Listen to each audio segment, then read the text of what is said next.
திருப்பரங்குன்றம் மலை மீது தீபம் ஏற்றுவது தொடர்பான பிரதான வழக்கு விசாரணை நடைபெற்று வருகிறது. தொடர்பான விரிவான விவரங்களோடு வழங்குவதற்காக இணைகிறார் செய்தி அறையிலிருந்து நம்முடைய சிறப்பு செய்தியாளர் காயத்ரி. நீங்க தொடரலாம்.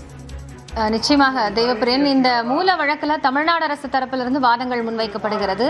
நீதிபதி ஒரு முக்கியமான கேள்வியை முன்னெழுப்பி இருக்கிறார். சர்வே நடத்தியதில் அது தீபத்தூண் தான் என்பது உறுதி செய்யப்பட்டதா என்ற ஒரு கேள்வியை தமிழ்நாடு அரசிடம் முன்வைத்திருக்கிறார். இது தொடர்பான கூடுதல் விவரங்களோடு செய்தியாளர் வெற்றி நம்முடைய இணைந்திருக்கிறார். அவரிடம் பேசலாம். வெற்றி, இப்போ இந்த வழக்குல நீதிபதி வைக்கக்கூடிய முக்கியமான கேள்வி சர்வே நடத்தியதுல அது தீபத்தூண் தான் அப்படிங்கிறது உறுதி செய்யப்பட்டதா அப்படிங்கிறது. தமிழ்நாடு அரசு தரப்பிலிருந்து என்ன பதில் முன்வைக்கப்பட்டது? தொல்லியல் துறையின் ஆய்வும் நடத்தப்பட்டது, அதனுடைய விவரம் என்ன?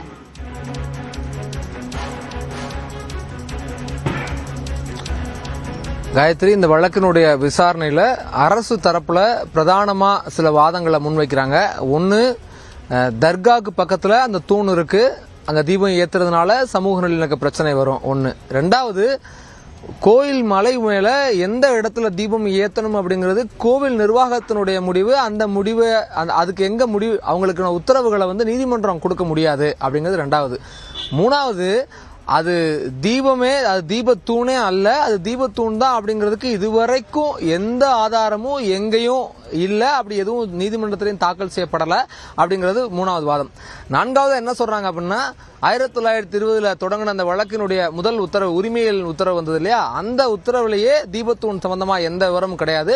1994 தான் முதல்ல தீபத்தூண் சர்ச்சைக்கு உள்ளாக்கப்படுது, அதுவும் விவாதத்துக்கு உள்ளாக்கப்படுது. அப்பவே என்ன சொல்றாங்கன்னா, வழக்கமா ஏற்றக்கூடிய இடத்திலேயே தீபம் ஏற்ற நடைமுறை தொடரலாம், அதுக்கு தடை இல்லைன்னு நீதிமன்றம் உத்தரவு கொடுத்திருக்கு. இப்ப இந்த நிலையில இப்ப மறுபடியும் நீதிபதி என்னவா உத்தரவு போடுறாரு அப்படின்னா, கார்த்திகை தீபத்துக்கு 2 நாளைக்கு முன்னாடி மலை உச்சியில தீபம் சொல்லி ஆர்டர் போடுறாரு. அதுவும் தீபத்தூண் தான் அப்படின்னு அவரே முடிவு பண்ணி ஒரு ஆர்டர் போடுறாரு அப்படின்னு சொல்லி அரசு தரப்புல ஒரு வார்த்தையை பதிவு செய்யறாங்க. அரசு தரப்புல இந்த வார்த்தைகள்லாம் பதிவு செஞ்சதுக்கு பின்பாக நீதிபதி எழுப்பக்கூடிய கேள்வி என்னன்னா, இப்போ தொல்லியல் துறை கடந்த 2 நாட்கள் முன்பாக மலை மேல ஆய்வு நடத்தினாங்க. அது என்ன தூண், அது என்ன நோக்கத்துக்காக வைக்கப்பட்டிருக்கதோ அதனுடைய பயன்பாடு என்னவாக இருந்திருக்கும் அப்படின்னு ஒரு ஆய்வு நடத்தினாங்க. அந்த ஆய்வுல அது தீபத்தூண் தான் அப்படிங்கறத நீங்க உறுதி செஞ்சீங்களா அப்படின்னு அரசு கிட்ட ஒரு கேள்வியை நீதிபதி கேட்கிறாரு.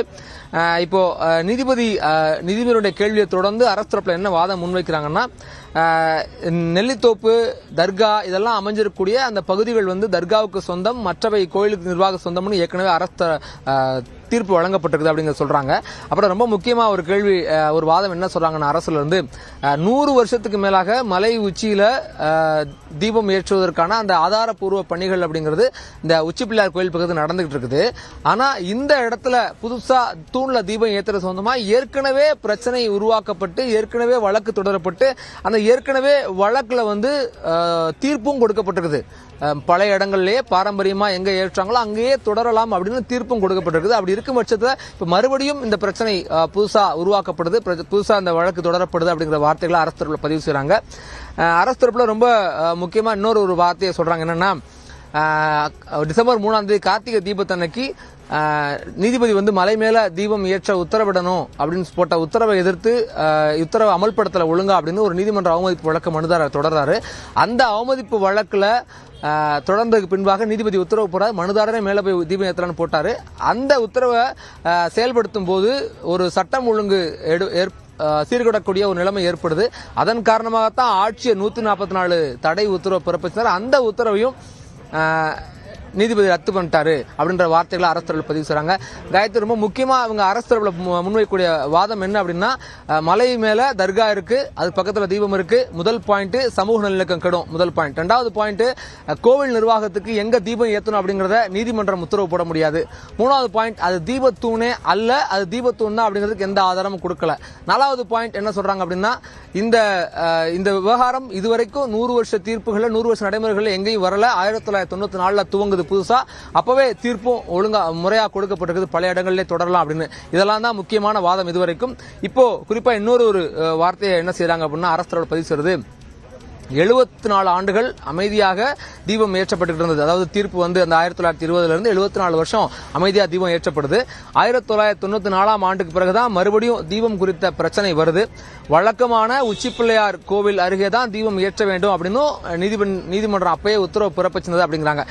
நிச்சயமா வெற்றி, பழைய வழக்குகள்ல என்ன உத்தரவு பிறப்பிக்கப்பட்டது அப்படிங்கறத குறிப்பிட்டு அரசு தரப்பிலிருந்து வாதம் முன்வைக்கப்பட்டு வருகிறது.